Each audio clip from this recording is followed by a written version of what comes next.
Hello FP doers, welcome to a short video on our recommended movement elimination protocol. If you've done a little research on functional patterns or have begun working with a practitioner, you've probably heard about how we recommend a full stop to all other activities before beginning training. Ideally, you've worked through the 10-week course, are familiar with myofascial release, and have experimented with the postural correctives that functional patterns provides before working with a practitioner. However, some people need immediate in-person guidance, so it may come as a surprise to you when you do an initial assessment with a practitioner and they inform you that it will be necessary for you to halt all other forms of exercise in order to get the best results from your training.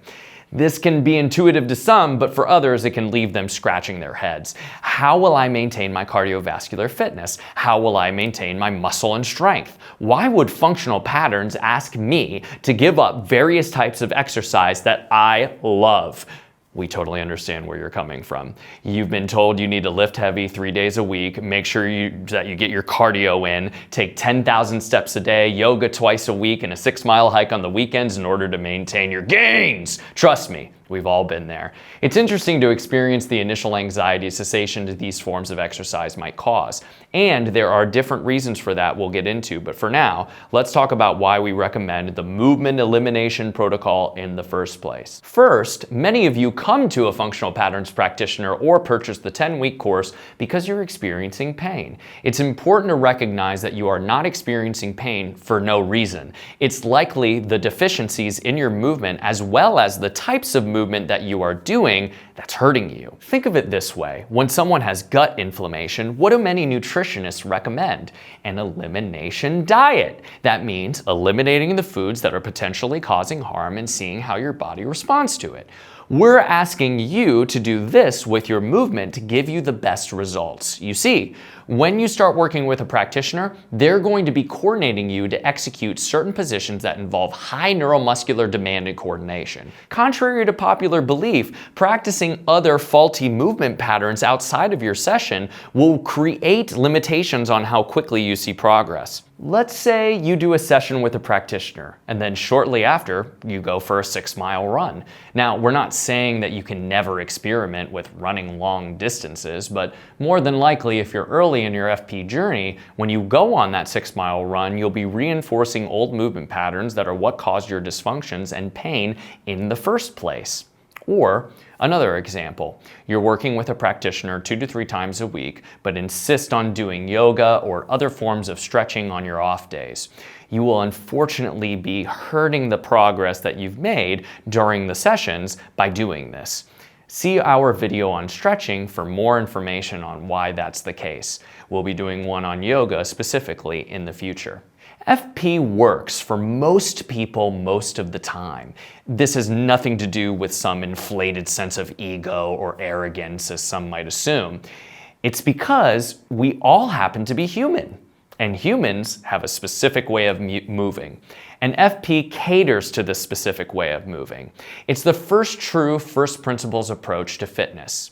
In the past, we've allowed people to combine different movement practices while they were doing FP, and in these instances, they weren't seeing the expected results.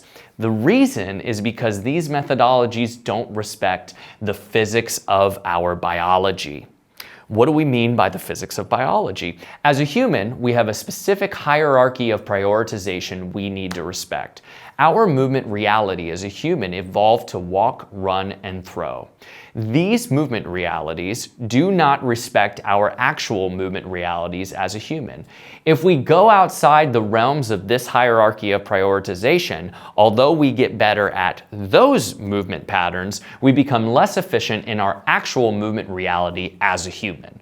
Contrary to what mainstream fitness may tell you, there is a trade-off. This is what we mean by disrespecting the physics of our biology. Watch our video on back squatting for a more in-depth look at anthropological studies concluding that humans were made to walk, run, stand, and throw. So what do we recommend doing instead? The fitness industry makes people believe that they should be spending metabolic deposits that their body can't cash. That's why you see pretty much only the top 1 to 5% of people really succeed with traditional methods. Overdoing HIIT training, yoga, running, cycling, etc. usually leads to burnout and injury. So instead, we recommend focusing on the protocols that help heal your body and metabolism while you're learning how to move well. This includes focusing on myofascial release, nutrition, hydration, circadian rhythm management, sleep, stress reduction, and other protocols that your practitioner will inform you about. The truth of it is, there's plenty to work on outside of your sessions with your practitioner to keep you busy. And movement will once again become a part of your routine, as I'm sure you've seen many of the ballistic athletic movements on our website and social media pages. This is all a part of your FP journey. But the prerequisites, like the movement elimination protocol, are necessary for you to be able to do it without injuring yourself. Another quick mention is when people just want to do hardcore ballistic dynamic movements that FP offers. As you've likely seen through the training videos of the top level athletes who do FP, these ballistics are advanced. It's really in the slow, precise corrective work where people get out of pain and make long-term improvements. The dynamics are very important, but are not just to be used to substitute precise corrective work. In other words, you want to be careful projecting an old CrossFit framework onto FP dynamics, assuming that just hammering them in a HIIT-like fashion will keep you safe. Although in some contexts that could be completely appropriate, you just want to be careful letting that dominate your way of thinking of how you approach FP. People will say that we just want people not to do other methods because we're biased towards our own, but these are just naysayers. In life, people are used to networking and sharing. Remember the saying, a friend to all is a friend to none. Trust me, we could easily say, sure, do yoga, cycling, lifting, etc. in conjunction with FP. Initially, this would make our lives a lot easier to just tell clients they can do whatever they want. But that wouldn't be intellectually honest. Plus, we wouldn't be doing what you're paying us for, which is to help you solve your problems. Imagine going to a mechanic and he tells you that round wheels are best to put on your car, but you insist on putting on square wheels. He would have to be a pretty poor mechanic to let you do it. Or he wants to fix your engine, but instead, based off your suggestion, he replaces a vital part with a baked potato. That wouldn't make much sense. In other words, fitness professionals are a lot like politicians. They like to give clients the short-term gratification of telling them what they want to hear without considering the long-term consequences. So, we hope this video helps to clarify our position. Some people might say FP is biased towards its own method, so we tell people not to do other methods. But while having clients not mix methods definitely makes our jobs easier, the primary objective of us telling you not to mix is to protect you. We want you to get out of pain and start making gains. Thanks for joining me today. This is Mike Musiolo signing off and reminding you to think intentionally and not habitually.